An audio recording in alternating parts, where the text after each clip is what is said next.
দুইজন মুয়াজ। দুইজন কি? এই মুয়াজ নাম জানতেন? মুয়াজ নাম বরকতময় নাম। দুই মুয়াজ সিরাতের গ্রন্থ পড়ে দেখবেন, আর রাহিকুল মাকতুম। দুইজন মুয়াজ, ছোট ছোট বাচ্চা যাদের বয়স 10 থেকে 15-র মধ্যে, 10 থেকে 15। এই দুই ভাই মিলে আবু জাহেলকে হত্যা করেছে। সুবহানাল্লাহ।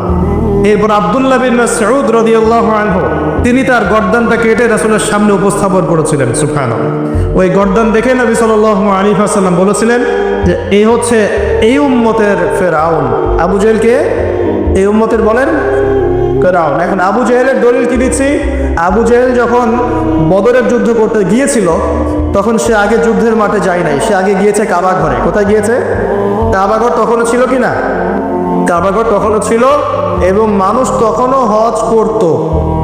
বলতে পারেন যে কিরকম করে হজ করত? সেই হজের সিস্টেম আর আমাদের সিস্টেম এক ছিল না। তারা দাবি করত যে তারা ইব্রাহিম আলাইহিস সালামের সুন্নাহ ফলো করছে, তারা দাবি করত। এই দাবির উপর ভিত্তি করে তারা কাবা ঘরের ভিতরে 360টা মূর্তি ঢুকিয়েছিল। কয়টা? 360টা। এই মূর্তিগুলোর মধ্যে ইব্রাহিম আলাইহিস সালামের মূর্তিও ছিল, ইসমাইল আলাইহিস সালামের মূর্তিও ছিল।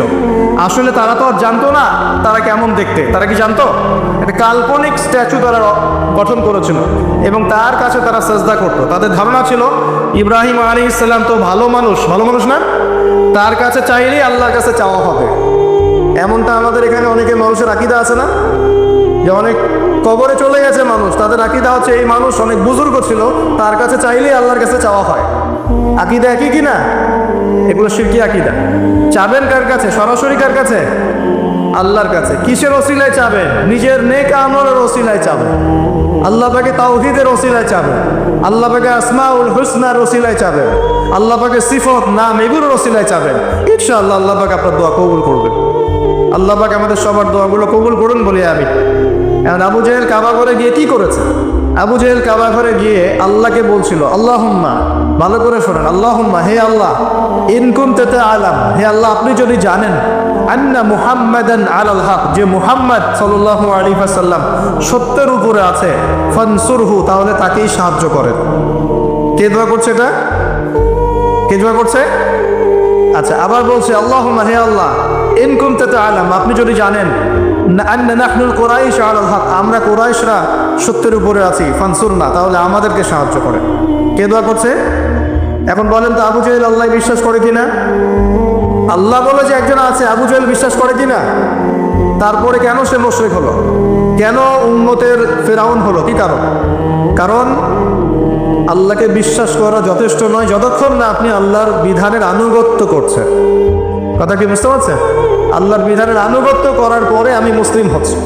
আল্লাহ পাকের বিধানের সামনে আত্মসমর্পণ করার মধ্য দিয়ে আমি কি হচ্ছি? মুসলিম হচ্ছি। যারা হিন্দু ভাই তারা কি বিশ্বাস করে না একজন ঈশ্বর আছে? জিজ্ঞাসা করে দেখেন, বিশ্বাস করে না? অবশ্যই বিশ্বাস করে। যারা বলছে যে 3 খোদা, আল্লাহ, নাউজুবিল্লাহ, ঈসা আলাইহিস সালাম আর রুহুল কুদুস, যারা 3 খোদায় বিশ্বাস করে এমন মানুষ আছে না পৃথিবীতে? তাদের সংখ্যা কিন্তু কোটি কোটি, প্রায় 200-300 কোটি মানুষ এগুলো বিশ্বাস করে। ওরা কি আল্লাহ বিশ্বাস করে না? করে কি না? ওরা কি বিশ্বাস করে না যে একজন আল্লাহ বলে একজন আছে? যারা বুদ্ধিস্ট তারা কি বিশ্বাস করে না যে আল্লাহ বলে একজন আছে? যারা ইহুদি তারা কি বিশ্বাস করে না যে আল্লাহ বলে একজন আছে?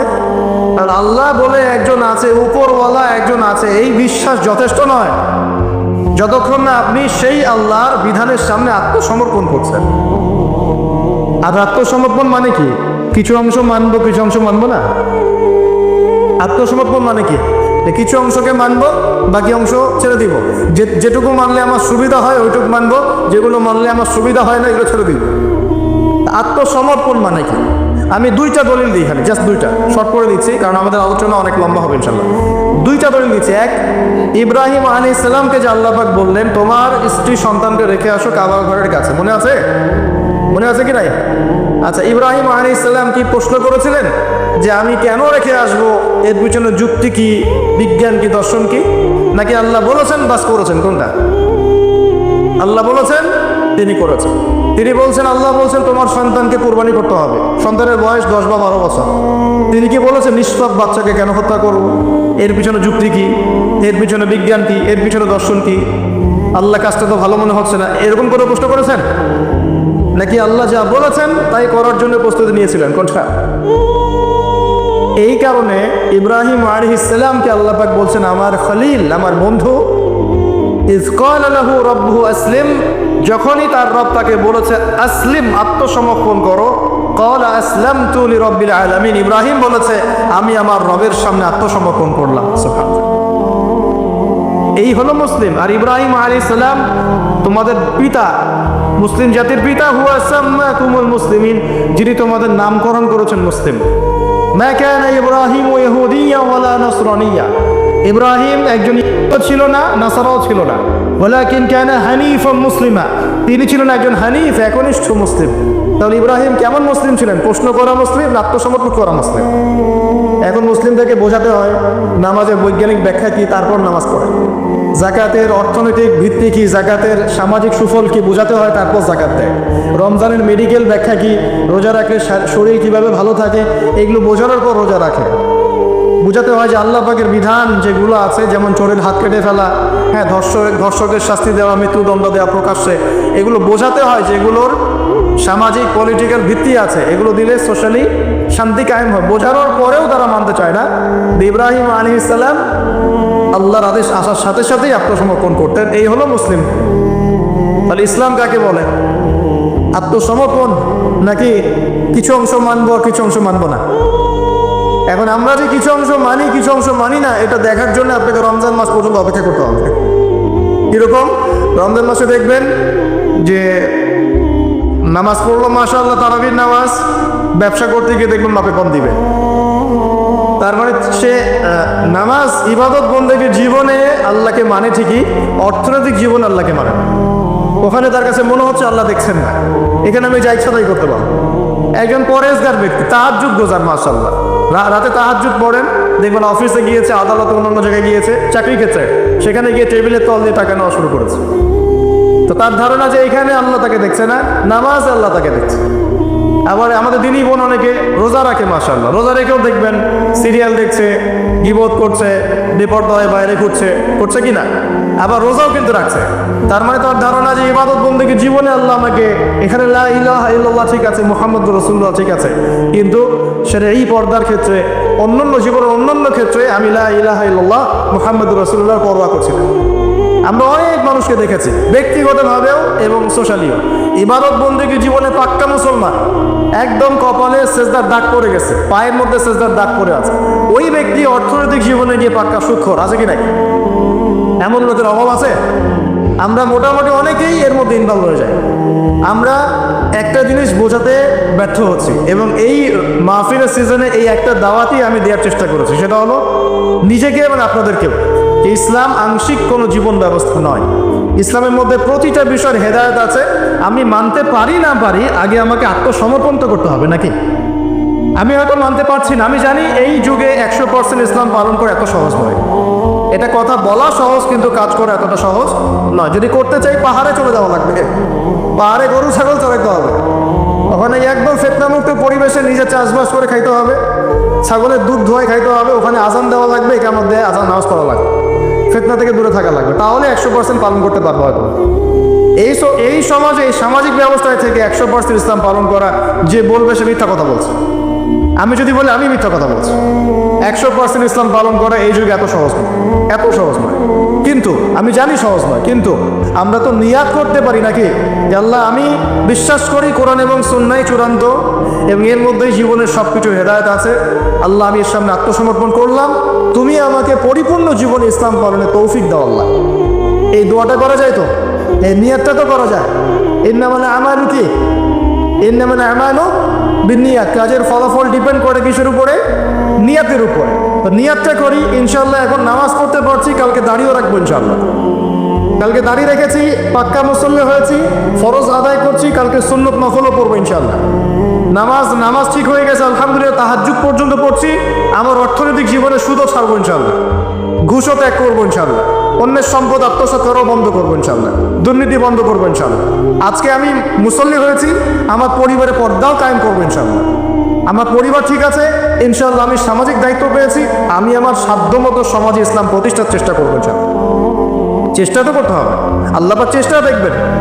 যদি চেষ্টাটাও না করি, আল্লাহর কাছে কি জবাব দিব, কি মুখ দেখাবো? আমাদের সবাইকে নবী সাল্লাল্লাহু আলাইহি ওয়াসাল্লামের সামনে মুখ দেখাতে হবে না? একবার দেখাতে হবে ইচ্ছাই হোক আর অনিচ্ছাই হোক, আর একবার দেখাতে হবে ঐচ্ছিকভাবে। বুঝাচ্ছি কিভাবে? ইচ্ছাই হোক আর অনিচ্ছাই হোক কোথায়? কবরে। কোথায়? সবাইকে দেখানো হবে। আমি আপনি এভরিবডি, সবাই দেখবে আমাদের নবী মুহাম্মদ সাল্লাল্লাহু আলাইহি ওয়াসাল্লামের এই নূরানি চেহারা, সবাই দেখবেন ইনশাআল্লাহ। আল্লাহ পাক প্রশ্ন করবেন, ফেরেশতাদের মাধ্যমে প্রশ্ন করাবেন, মান হাযার রাজুল বুইসা ফীকুম, এই ব্যক্তিকে যাকে তোমাদের কাছে পাঠানো হয়েছে।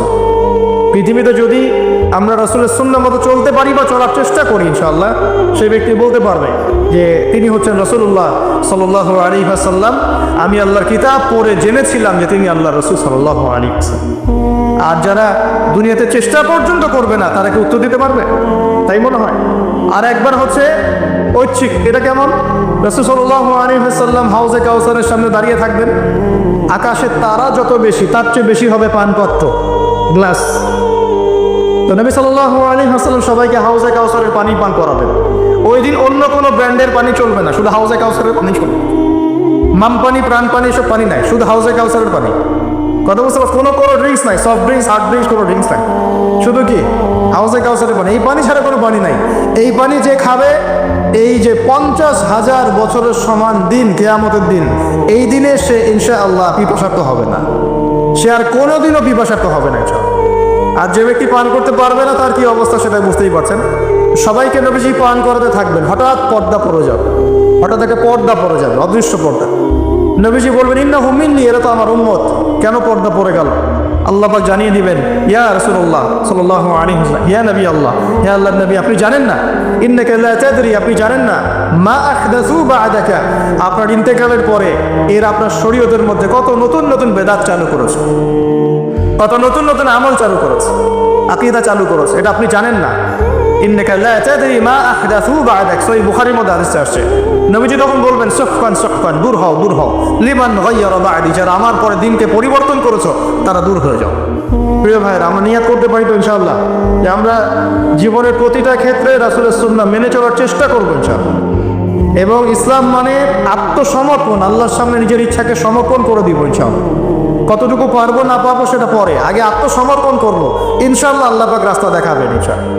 বিশ্বাস করেন, যে ব্যক্তি চাইবে আল্লাহর কাছে মন থেকে, আল্লাহ আমি নামাজ পড়ছি, মাশাআল্লাহ আমি পর্দা কায়েম করেছি, আমি কোরআন তেলাওয়াত শিখছি, দিনের ফিকির করছি, দিন প্রচারের চেষ্টা করছি, আল্লাহ আমাকে তুমি সুদও ছাড়া তৌফিক দাও, আল্লাহ অবশ্যই তাকে তৌফিক দেবেন ইনশাআল্লাহ। যে আল্লাহর কাছে যা চাইবে আল্লাহ পাক তাকে সেটাই দেবেন ইনশাআল্লাহ। একটা প্রবাদ আছে যে মানুষকে সে কারণেই সৃষ্টি করা হয়েছে, যে উদ্দেশ্যে সে, মানে যে গন্তব্যে সে ধাবিত হবে, ওই কারণেই মানুষকে সৃষ্টি করা হয়েছে। যদি আমরা জান্নাতের দিকে ধাবিত হতে চাই, দেখবেন ওই কাজগুলোকে আল্লাহ আপনার জন্য সহজ করে দিয়েছে। এটা হবে ইনশাআল্লাহ। আপনি শুধু একবার মন থেকে আল্লাহর দিকে ফিরে আসেন, আল্লাহ আপনাকে সময় দিবে, আল্লাহ আপনাকে রিজিক দিবে, আল্লাহ আপনাকে ওস্তাদ দিবে, আল্লাহ আপনাকে বন্ধু দিবে, আল্লাহ আপনাকে পরিবেশ দিবে, আল্লাহ আপনাকে দিন শেখা সহজ করে দিবে, হালাল রিজিকের পথ করে দিবেন, নেককার স্ত্রী দিবেন, নেককার সন্তান দিবেন, আল্লাহর পথে কাজ করে ট্র্যাক দিবেন, সবই আল্লাহ ব্যবস্থা করে দিবেন ইনশাআল্লাহ। এইটা ডিপেন্ড করে কার চাওয়া কত প্রগাঢ়, এর উপর ডিপেন্ড করে। যে যত বেশি জোর খাটিয়ে আল্লাহর কাছে চাইতে পারবে, আল্লাহ পাক তাকে তত বেশি দিবে ইনশাআল্লাহ। তবে দিবেন, এটা 100% ফিক্স করে রাখে ইনশাআল্লাহ। আল্লাহ পাক আমাদের সবাইকে পরিপূর্ণ মুসলিম হওয়ার তৌফিক এনায়েত করুন। প্রিয় ভাইরা, যেখানে ছিলাম, আইয়ামে জাহিলিয়াতে এমন শিরক ছিল, 1 নাম্বার। 2, আইয়ামে জাহিলিয়াতে ঠিক এমনই সুদ ছিল। আমাদের সমাজে সুদ আছে না, এরকম সুদভিত্তিক অর্থনৈতিক সিস্টেম ছিল আইয়ামে জাহিলিয়াতের মধ্যে। 3 নাম্বার ছিল মাদক। আমাদের সমাজে মাদক আছে না, মাদকের ছড়াছড়ি নাই। এখনকার যুব সমাজে 3টা বড় প্রবলেম। কয়টা? 3টা। একটা হচ্ছে পর্নোগ্রাফি। একটা কি? পর্নোগ্রাফি। অলমোস্ট এভরিবডি, সবাই পর্নোগ্রাফিতে আসক্ত, অলমোস্ট এভরিবডি। 2 নাম্বার হচ্ছে মাদক। এই যে মাদকের সাথে সবাই না হলেও সমাজের একটা বড় অংশের যুব সমাজ কিন্তু আসক্ত হয়ে আছে। 3 নাম্বার হচ্ছে ফ্রি মিক্সিং, মানে নারী পুরুষের অবাধ মেলামেশা। এই সমস্যাগুলো যুব সমাজ আজকে গ্রাস করে খাচ্ছে। এরপরে আরও কিছু প্রবলেম আছে, যেমন বেকারত্ব, হতাশা, জীবনের উদ্দেশ্য থেকে বিচ্যুত হয়ে যাওয়া, পারিবারিক চাপ, মিউজিক, তারপরে বন্ধুদের, খারাপ বন্ধুদের পাল্লায় পড়া, সঙ্গদোষ, কিশোর গ্যাং, এরকম কিছু প্রবলেমস আছে।